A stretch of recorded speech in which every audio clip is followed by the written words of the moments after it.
Hello friends, welcome back to my channel. இன்னைக்கு நம்ம பார்க்க போற வீடியோ, கர்ப்பகாலத்தில கர்ப்பிணிகளுக்கு எந்த வாரத்தில இடுப்பெலும்புக்குள்ள குழந்தை வந்து போகும்? அது மட்டும் இல்லாம எந்த வாரத்தில குழந்தை வந்து தலைகீழா திரும்பும்? நார்மலா எந்த வாரத்தில குழந்தை வந்து தலைகீழா திரும்பணும்?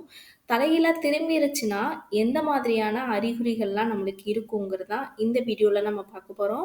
வீடியோவ ஸ்கிப் பண்ணாம முழுசா பாருங்க. அப்பதான் உங்களால எல்லாத்தையும் தெரிஞ்சுக்க முடியும். நம்மளோட சேனல முதல் முறையா பார்க்குறவங்களா இருந்தீங்கன்னா, சப்ஸ்கிரைப் பண்ணிட்டு பாருங்க. அப்பதான் நான் போடுற யூஸ்ஃபுல்லான வீடியோ உங்களுக்கு நோட்டிஃபிகேஷனா வரும். நார்மலா கர்ப்பகாலத்தில கர்ப்பிணிகளுக்கு வந்து ஒரு சில பெண்களுக்கு 5வது மாதத்திலேயே குழந்தை வந்து தலைகீழா திரும்பிரும். நார்மலா எந்த வாரத்தில நம்மளுக்கு குழந்தை வந்து தலைகீழா திரும்பும்னா, 28வது வாரத்தில இருந்து 32 வாரங்கள்ல குழந்தை வந்து தலைகீழா திரும்பும். 36வது வாரத்தில இருந்து நம்மளுக்கு குழந்தை கொஞ்சம் கொஞ்சமா இடுப்பெலும்புக்குள்ள கொஞ்சம் கொஞ்சமா நகர ஆரம்பிக்கும். இதுதான் அதிகமான பெண்களுக்கு வந்து இந்த வாரத்தில தான் குழந்தை வந்து இடுப்பெலும்புக்குள்ள போயிருக்கு. அது மட்டும் இல்லாம கர்ப்பகாலத்தில கர்ப்பிணிகளுக்கு வந்து இந்த கரெக்ட்டா குழந்தை வந்து இந்த வாரத்திலேயே நம்மளுக்கு எக்ஸாக்ட்டா தலைகீழா திரும்பிருமான்னா, ஒரு சிலருக்கு 30வது வாரத்தில திரும்பலாம். ஒரு சிலருக்கு 31வது வாரத்தில திரும்பலாம். ஒரு சிலருக்கு 36வது வாரத்தில கூட குழந்தை வந்து ஹெட் ஆன் பொசிஷன் வந்து ஆயிருக்கு. இத நம்மளுடைய ஸ்கேன் ரிப்போர்ட்ல எப்படி மென்ஷன் பண்ணியிருப்பாங்க, குழந்தை வந்து நம்மளுக்கு தலைகீழா திரும்பிருச்சுன்னா, அத செஃபாலிக் பொசிஷன்னு சொல்லி நம்மளுடைய ஸ்கேன் ரிப்போர்ட்ல வந்து மென்ஷன் பண்ணியிருப்பாங்க. இப்ப எந்த பொசிஷன்ல இருந்தா குழந்தை வந்து நார்மல் டெலிவரி ஆகும்னா, செஃபாலிக் பொசிஷன்ல இருந்தா கண்டிப்பா நெறைய வாய்ப்பு இருக்கு நமக்கு நார்மல் டெலிவரி ஆகுறதுக்கு. அதுவே ஒரு சிலருக்கு ப்ரீச் பிரசன்டேஷன்ல இருந்தாலோ, டிரான்ஸ்லேவ் பிரசன்டேஷன்ல இருந்தாலோ, குழந்தை வந்து தலைகீழா திரும்புனா தான் நம்மளுக்கு நார்மல் டெலிவரி ஆகும். இல்ல அ இப்போ லாஸ்ட் வரைக்குமே குழந்தை வந்து தலைகீழா திரும்பல, ஒரே பொசிஷன்ல இருக்குன்னா, அ நார்மல் டெலிவரி இல்லாம சி செக்ஷன்ங்கிற ஒரு ஆப்ஷன் வந்து கொண்டு போவாங்க. இப்ப குழந்தை வந்து தலைகீழா திரும்பிருச்சுன்னா, எந்த மாதிரியான சிம்ப்டம்ஸ்லாம் நம்மளுக்கு இருக்கும்னு நம்ம பார்த்தோம்னா, நம்மளுடைய வயிறு வந்து ரொம்ப கீழ இறங்கியிருக்கும். ஏன்னா, நார்மலா ஒரு குழந்தைக்கு வெயிட் வந்து எந்த இடத்துல ரொம்ப அதிகமா இருக்கும்னா, குழந்தையோட தலைப்பகுதி தான் நம்மளுக்கு வெயிட் அதிகமா இருக்கும். குழந்தை ஹெட் ஆன் பொசிஷன் வரவும், உங்களுக்கு வந்து அந்த மேல் வயிறு வந்து அ ரொம்ப எம்ப்டியா இருக்கிற மாதிரி, ஒரு சிலருக்கு இதுக்கு முன்னாடி பசிக்கவே பசிக்காது. ஆனா, குழந்தை ஹெட் ஆன் பொசிஷன் ஆயிடுச்சுன்னா, ரொம்ப அதிகமான பசி வந்து ஏற்படும். வயிறும் ரொம்ப கீழ இறங்குன மாதிரி இருக்கும். ஒவ்வொரு தடவையும் கீழ உட்கார்ந்து நீங்க கைய ஊனி எந்திக்கும் பொழுது, அந்த உங்களுடைய அந்த பிறப்புறுப்புல வந்து குழந்தையோட தலைப்பகுதி வந்து ஒரு சிலர் வந்து நல்லா ஃபீல் பண்ணுவாங்க. பக்கத்துல இருக்கிற மாதிரி அவங்களுக்கு வந்து ஒரு ஃபீல் இருந்துகிட்டே இருக்கும்.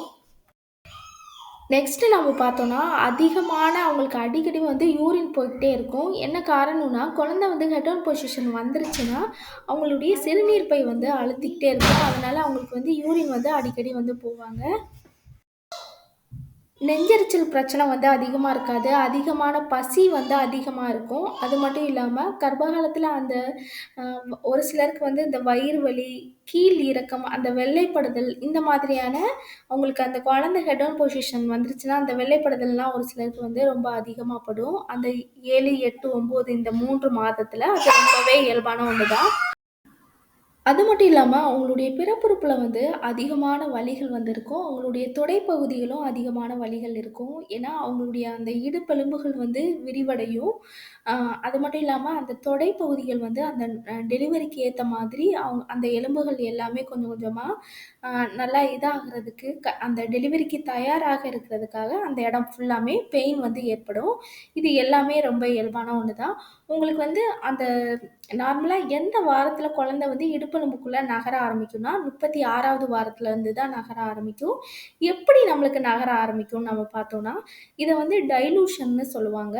-5ல இருந்து +5 வரைக்கும் கால்குலேட் பண்ணுவாங்க. இப்ப -5ல இருந்ததுன்னா, குழந்தை அதாவது உங்களுக்கு அந்த இடுப்பெலும்புக்குள்ள அப்பதான் உள்ளயே வந்திருக்கு.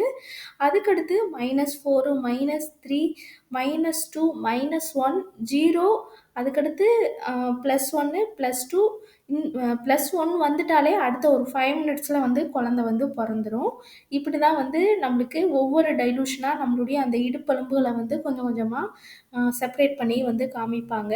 இது வந்து நம்மளுக்கு நார்மலா என்ன காரணத்தினால ஒரு சிலருக்குலாம் வந்து அந்த பெய் செயற்கையா குடுத்து பெயின் அதிகமாகுதுன்னா, 36வது வாரத்தில இருந்து 40 வாரத்தில கொஞ்சம் கொஞ்சமா நம்மளுக்கு அந்த கர்ப்பப்பை வாய் வந்து கொஞ்சம் கொஞ்சமா விரிவடையும். ஒரு சிலருக்கு 38வது வாரத்தில 3 சென்டிமீட்டர் வரைக்குமே விரிவடையும். ஆனா செயற்கையா குடுக்கும் பொழுது அந்த அந்த 10 சென்டிமீட்டரும் 4 வாரங்கள் நடக்க வேண்டிய இத வந்து அந்த 1 நாளோ, ஒரு சிலருக்கு 2 நாள் ஆகும். அந்த கர்ப்பப்பை வாய் விரிவடையறதுக்கு. அந்த காரணத்தினால தான் ஒரு சிலருக்கு 1 நாள் ஃபுல்லாமே உங்களுக்கு வந்து அந்த பெயின் வந்து இருந்துகிட்டே இருக்கும். ஸோ, அதனால தான் வந்து நம்ம நல்லா வாக்கிங் போங்க, அதிகமா தண்ணீர் குடிங்க, நல்லா பட்டர்ஃப்ளை யோகா பண்ணுங்க, ஸ்குவாட்டிங் எக்ஸர்சைஸ் வந்து நீங்க பண்ணுங்க.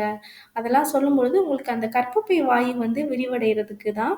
நார்மலா 1 சென்டிமீட்டர்ல இருந்து 10 சென்டிமீட்டர் வரைக்கும் நம்மளோட குழந்தை வெளில வரதுக்கு விரிவடையும். உங்களுக்கு வந்து அந்த ஒரு சிலருக்கு வந்து அந்த விரிவடைறதுல வந்து கொஞ்சம் டிலே ஆகும். அதனால தான் உங்களுக்கு டெலிவரியும் ரொம்ப லேட் ஆகும். ஸோ, நீங்க நல்லா வாக்கிங் போயிட்டு, நல்லா எக்ஸர்சைஸ் பண்றது, வீட்டுக்குள்ளேயே நீங்க வாக்கிங் போறது, ஒரு நாளைக்கு 1 ஹவர் வந்து வாக்கிங் போகும்பொழுது, உங்களுக்கு இன்னுமே ஈஸியா அந்த கர்ப்பப்பை வாய் விரிவடைறதுக்கு அது ரொம்பவே ஹெல்ப் பண்ணும். ஓகே ஃப்ரெண்ட்ஸ், இந்த வீடியோ உங்களுக்கு ரொம்பவே யூஸ்ஃபுல்லா இருக்கும்னு நெனைக்கிறேன். இந்த வீடியோ பிடிச்சிருந்ததுன்னா லைக் பண்ணுங்க, ஷேர் பண்ணுங்க, கமெண்ட் பண்ணுங்க. மறக்காம சப்ஸ்கிரைப் பண்ணிடுங்க.